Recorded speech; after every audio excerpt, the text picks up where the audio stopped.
ओम गौरी शंकराय नमः। आप सबको जितिया व्रत की हार्दिक शुभकामना है। मेरे चैनल में आप सबका स्वागत है। जितिया व्रत के बारे में अगर आपको जानना मुहूर्त पूजा वीडियो वगैरह के बारे में, तो इससे पहले मैंने वीडियो डाल रखा है, आप लोग उसमें जरूर देख लीजिएगा। मेरे वीडियो को लाइक सब्सक्राइब और कमेंट जरूर करते रहिएगा।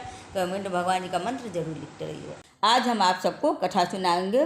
तो जितिया व्रत फिर से मैं बता दूँ कि 6 अक्टूबर को ही रखा जाएगा। नहाए खाए से 5 अक्टूबर से शुरू होगा और 7 अक्टूबर को आपको पारण है और 6 अक्टूबर को निर्जला व्रत रखा जाएगा। जितिया अष्टमी आपका खत्म हो जाएगा 7 अक्टूबर को 8:08। उसके बाद आप पारण कभी भी कर सकती हैं, जितना आपको हो सकता है खड़ करने का उतना 11 बजे तक, जितना मन का उतना देर तक। उसके बाद आप पारण कर लीजिए। जीत पुटिका या जितिया व्रत कथा का विशेष महत्व होता है। ये पुत्र की रक्षा के लिए किया जाता है। इस दिन माताएं अपनी संतान की रक्षा और कुशलता के लिए निर्जला व्रत करती हैं। और जी मूट वाहन के नाम पर भी जीत पुटिका का व्रत ये नाम पड़ा है। तो अब कथा में जानते हैं कि जी मूट वाहन कौन है। कथा पहला, गंधर्वों के राजकुमार का नाम जी मुटवाहन था। वो बड़े उदार और परोपकारी थे।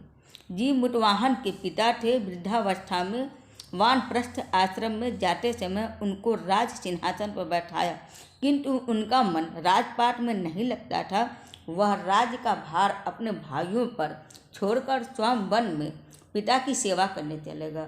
वहीं पर उनका मलयवती नामक राज्य कन्या से विवाह हो गया। एक दिन जब वह वन में भ्रमण करते हुए जी मुटवाहन काफ़ी आगे चले गए, तब उन्हें एक वृद्धा विलाप करती हुई दिखी। उन्होंने पूछा कि वृद्धा से कि आप क्यों रो रही हैं। तो मैं नागवंशी स्त्री हूँ और मुझे एक ही पुत्र है। पंछी राज गरुड़ के समस्त नागों ने उन्हें प्रतिदिन भक्षण हेतु एक नाग सौंपने की प्रतिज्ञा की हुई है। आज मेरे पुत्र शंखचूड़ की बलि का दिन है, ऐसा उसने कहा। जी मुटवाहन ने वृद्धा को आश्वासन करते हुए कहा कि डरो मत, मैं तुम्हारे पुत्र के प्राणों की रक्षा करूंगा। आज इसके बदले में मैं स्वयं अपने आप को उसके लाल कपड़े में ढककर वधशिला कर लेटूंगा। इतना कहकर जी मुटवाहन ने शंखचूड़ के हाथ से लाल कपड़ा ले लिया और वो उसे लपेटकर खुद को बलि देने के लिए चुनी ही वधशिला पर लेट गया। नियत समय पर गरुड़ बड़े वेग से आया और वह लाल कपड़े में ढके हुए जी मुटवाहन को पंजे में दबोच कर पहाड़ के शिखर पर जाकर बैठ गया। उसने चंगुल में गिरफ्तार प्राणी की आंखों में आंसू और मुंह में आह निकलता ना देखकर गरुड़ जी बड़े आश्चर्य में पड़ गए। उन्होंने जी मुटवाहन से उनका परिचय पूछा। जी मुटवाहन ने सारा किस्सा बता दिया। गरुड़ जी ने उनकी बहादुरी और दूसरे की प्राण रक्षा करने में स्वयं का बलिदान देने की हिम्मत से बहुत प्रभावित हो गया और प्रसन्न होकर गरुड़ जी ने उनके जीवन दान दे दिया और नागों की बलि न लेने का वरदान भी दे दिया। इस प्रकार से जी मुटवाहन के अदम्य साहस से नाग जाति की रक्षा हुई और तब से पुत्र की सुरक्षा हेतु जी मुटवाहन की पूजा की प्रथा शुरू हो गई। आश्विन कृष्ण पक्ष अष्टमी के प्रदोष काल में पुत्रवती महिलाएं जी मुटवाहन की पूजा करती हैं।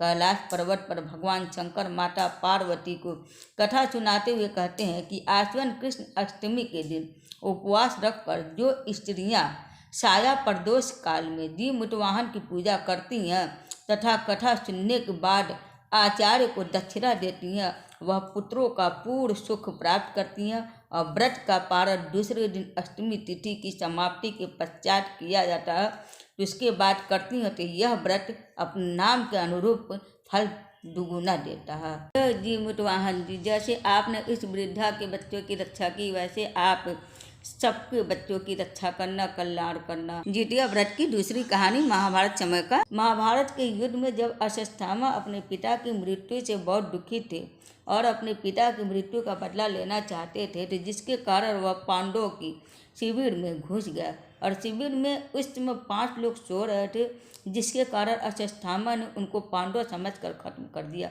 और यह माना जाता है कि वह सभी पुत्र द्रौपदी के 5 पुत्र थे। जिसके बाद अर्जुन ने अश्वत्थामा को बंदी बना लिया और उनकी दिव्य मणि भी छीन ली। जिसके कारण से अश्वत्थामा ने क्रोध में आकर अभिमन्यु की पत्नी के गर्भ में पल रहे शिशु को भी ब्रह्मास्त्र के जरिए मार डाला, जिसके बाद से भगवान श्री कृष्ण जी ने अपने सारे पुण्य का फल उत्तरा की अजन्मी संतान को दे दिया और गर्भ में पल रहे शिशु को पुनः जीवित किया। फिर श्री कृष्ण जी की कृपा से इस पुत्र का नाम जीतपुत्रिका नाम दिया गया और तब से लेकर आज तक संतान की लंबी उम्र के लिए और उनकी मंगल कामना के लिए हर साल माताएं जितिया व्रत या जीतपुत्रिका व्रत रखती हैं और परंपरा के साथ उन्हें पूरा भी करती हैं। जितिया व्रत करने वाली माताएं और बहनों के परिवार में खुशहाली और संतान की लंबी आयु भगवान श्री कृष्ण जी बनाए रखें। और जो माताएं बहनें व्रत नहीं रखती हैं जितिया का, उनके भी परिवार में खुशहाली और संतान की लंबी आयु भगवान श्री कृष्ण जी बनाए रखें। हर हर महादेव।